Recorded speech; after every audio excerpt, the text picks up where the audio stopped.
Chapter 37 Chavadi Procession.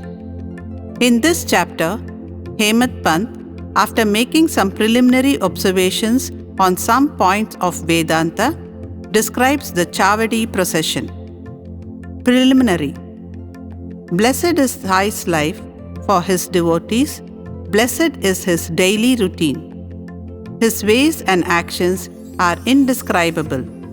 Sometimes he was intoxicated with Brahmanand, divine bliss, and at other times completely self-absorbed. While doing so many things at the same time, he was yet unconcerned with them.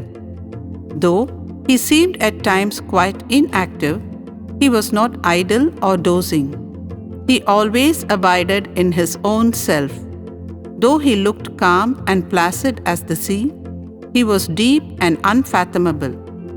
Who can describe his ineffable nature? He regarded men as brothers, women as sisters and mothers. He was a perfect celibate, as everybody knows. May the knowledge we got in his company last long unto death. Let us ever serve him with wholehearted devotion to his feet. Let us see him, God, in all beings, and let us constantly remember his name. Hemant Pant, after making some lengthy dissertations on some topics of Vedanta, which he himself considers as a digression, goes on to describe the Chavadi procession. The Chavadi procession. Baba's dormitory has already been described. One day he slept in the masjid, and on the next in the Chavadi near the masjid. He slept in the masjid and in the Chavadi on alternate days. This alternate sleeping at both these places went on till Baba's Mahasamadhi. From 10th December 1909, devotees began to offer regular worship to Baba in the Chavadi. This we will now describe with his grace. When the day of retiring to the Chavadi came, people flocked to the masjid and did bhajan in the mandap, courtyard, for a few hours. Behind them was a beautiful palanquin. To the right, a Tulsi Vrindavan, and in front, Baba adorned his seat. And there were the devotees singing bhajan. Men and women who had a liking for the bhajan came in time. Some took tal, chiplis and kartal, mirdang, kanjiri and gol, all musical instruments, in their hands and conducted the bhajan. Sai Baba was the magnet who drew all the devotees to him. Outside, in the open, some trimmed their divatyas, torches, some decorated the palanquin, some stood with cane sticks in their hands and hailed victory to Baba. The corners were decorated with buntings. In the masjid, rows of burning oil lamps shed their light. Baba's horse, Shyam Karna, stood fully decorated outside. Then, Tatya Patil came with a group of men to Baba and asked him to be ready. Baba sat quiet in his place till Tatya came and helped him to get up by putting his arm under Baba's arm. Tatya called Baba by the name of Mama, maternal uncle.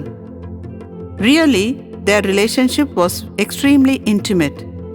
Baba wore on his body the usual kafni, took his sakta, short stick, under his armpit, and after taking his chillim, tobacco pipe, and tobacco, and placing a cloth over his shoulder, became ready to start.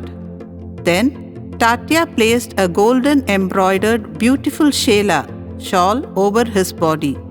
After this, Baba himself put a few fuel sticks into the duni to keep it alive, and with his right hand extinguished the lamp burning near the duni and started for the Chavadi. Then all sorts of musical instruments, band and horns, etc., gave out different sounds, and fireworks exhibited various colored views. Men and women, singing Baba's name, started walking, doing bhajan to the accompaniment of mirdang and veena. Some danced with joy and some carried various flags. The Baldas, uniformed escorts, announced Baba's name when he came on the steps of the masjid. On two sides of Baba stood persons who held charmers, a bundle of animal hair fixed at one end of a stick, and others who fanned Baba. On the way were spread folds of cloth which Baba walked on, being supported by devotees' hands. Tatya Patil held the left hand and Mahalasapati the right, and Bapu Saheb's jog held the chatra umbrella over his head. In this fashion, Baba marched on to the Chavadi. The fully decorated horse named Shyamakarna led the way, and behind him were all the carriers, waiters, music players, and the crowd of devotees. Hari Nam, the name of the Lord, was being chanted to the accompaniment of music, as also the name of Sai. In this manner, the procession reached the corner, and everyone who joined this party seemed pleased and delighted. On reaching this corner, Baba stood facing the Chavadi and shone with a peculiar aura. It seemed as if the face of Baba took over the glory of the rising sun. Baba stood there with a concentrated mind facing the north, as if he was signaling something. All the instruments played music while Baba moved his right hand up and down for some time. Kaka Sahib Dikshit at this time came forward with a silver plate containing flowers besmeared with gulal, red powder, and threw them on Baba's body off and on. The musical instruments played their best at this juncture, and Baba's face beamed with radiance and beauty, and all the persons viewed this lustre to their heart's content. Words fail to describe the splendor of this scene. Sometimes Mahalasapati began to dance as if possessed by some deity. But all were surprised to see that Baba's concentration was least disturbed. With a lantern in his hand, Tatya Patil walked on Baba's left side and Bhagat Mahalasapati on the right, holding in his hand the hem of Baba's garment. What a beautiful procession, and what an expression of devotion! To witness this, men and women, poor and rich, flocked there. Baba walked at a very slow pace. Bhaktas followed on both sides with love and devotion. With joy permeating the whole atmosphere of the place, the procession reached the Chavadi. Those days are gone now. Nobody can see them in future. But by remembering and visualizing the sight, we can bring solace and ecstasy to our minds. The Chavadi was also fully decorated with a good white ceiling, mirrors, and many sorts of lamps. On reaching there, Tatya went ahead and spread an asan, seat cushion, and placing a bolster, made Baba sit there and made him wear angarkha, coat. Then the devotees worshipped him in various ways. They put a crown on his head with a tuft above, placed garlands of flowers and jewels around his neck, and marking his forehead with musk-mixed vertical lines, as Vaishnava devotees do.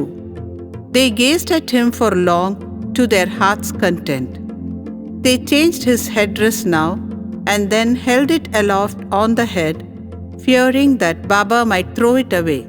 Baba knew what the Bhaktas wished for and meekly submitted to all their ways without objection. With these adornments, he looked wonderful and beautiful.